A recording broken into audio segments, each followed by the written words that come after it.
Okay, this video is on how to prep ribs for barbecue. What I got here is about a 5-pound slab of ribs, and it's what they call a full slab. That means it hasn't been trimmed down into St. Louis style ribs, and that's what we're going to do right now.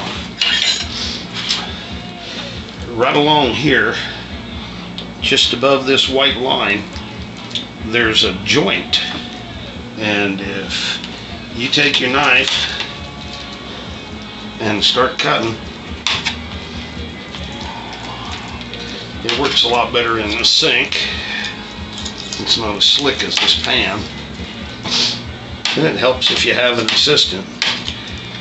But what you're trying to do is split this joint along the base of these ribs, and all you do is you just stick it in there and stroke it back and forth, and you will eventually figure it out. I mean, there's no way for me to explain it to you without deboning the whole thing and showing you the joint. And what you end up with is a slab of St. Louis style ribs and a piece that we call trim. And the trim's actually, most people that I know, they like it better than the ribs because it's got more meat on it. And then there's a little bit of fat along the edge. You take off any big chunks, and then here comes the trick. You need a Phillips screwdriver, and this is the only thing I use this for is ribs. But you start right along the side of one of the rib bones, and there's a little membrane, and you just work that Phillips screwdriver right along the side of that rib until you get it all the way underneath that membrane. It's translucent, you can see it. And then you just pull up on the screwdriver, and it separates that membrane from the ribs.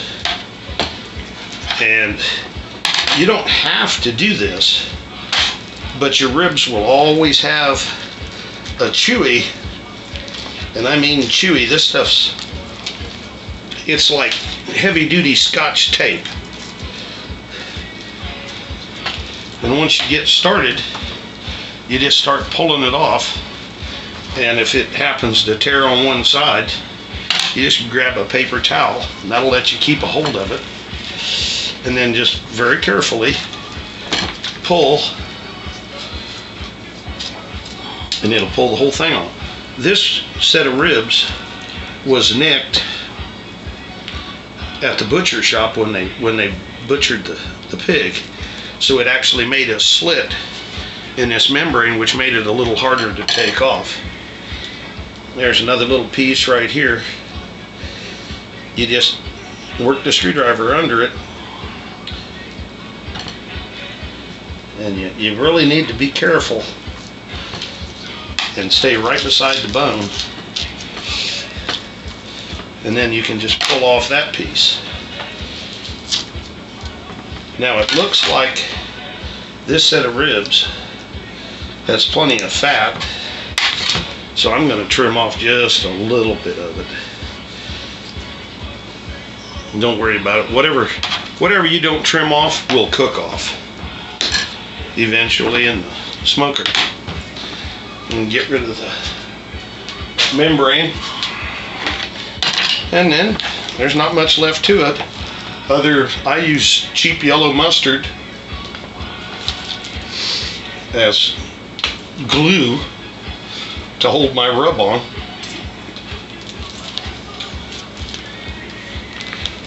And it helps if you get an assistant.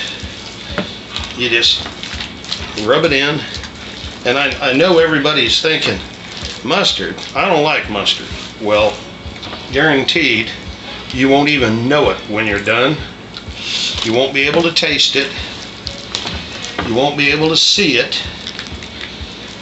And what you'll have is a product that the rub will stay on And that's the next part. And I usually just have my helper drop it in my hand and just kind of sort of smooth it out and then pack it in. And I use a rub it's got quite a bit of sugar in it. It's brown sugar and some spices.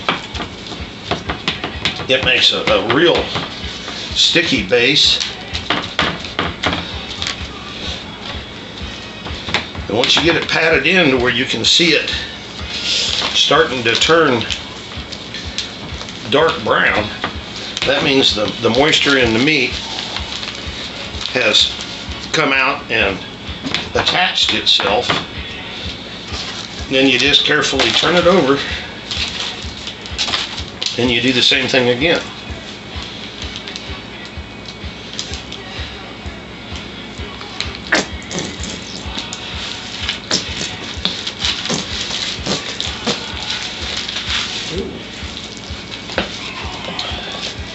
Once you just rub it down, it's the same thing as the last time.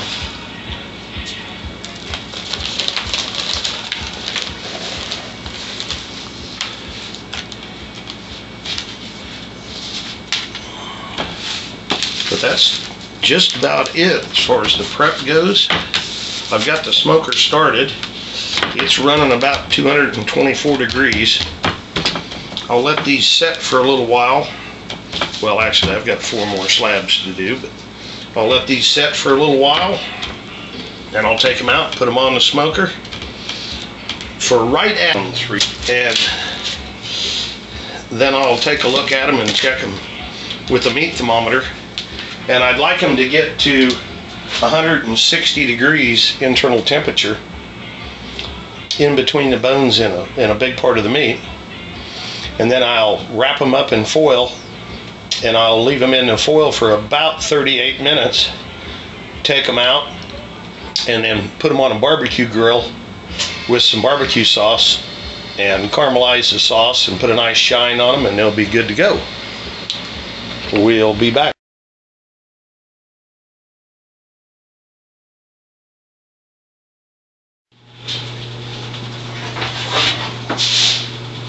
Okay, I just took them out of the smoker. They're just about perfect. They've been in there for right on 3 hours. It's a little cold outside, so it took just a little while. But now they're ready to be wrapped and put in foil. And a friend of mine taught me a pretty slick trick. You take a piece of tin foil big enough to wrap your ribs, then you take another piece about the same size as the ribs, and you place your ribs on it. And what that does is that keeps the bones from poking holes through the outside piece. And you just pull it up, make a tent, fold it, tuck the ends, and you're ready to go. Then they'll go back out in the smoker for about 38 to 40 minutes. And when it comes to the point that the rib bones are shrunk back about 1/2 inch, they'll be perfect. Take them out of the foil, put them on charcoal grill, brush them with some barbecue sauce. Just glaze them over to some high heat for a minute to caramelize the barbecue sauce, and you've got perfect ribs. Well, thanks for watching. We'll do another one soon.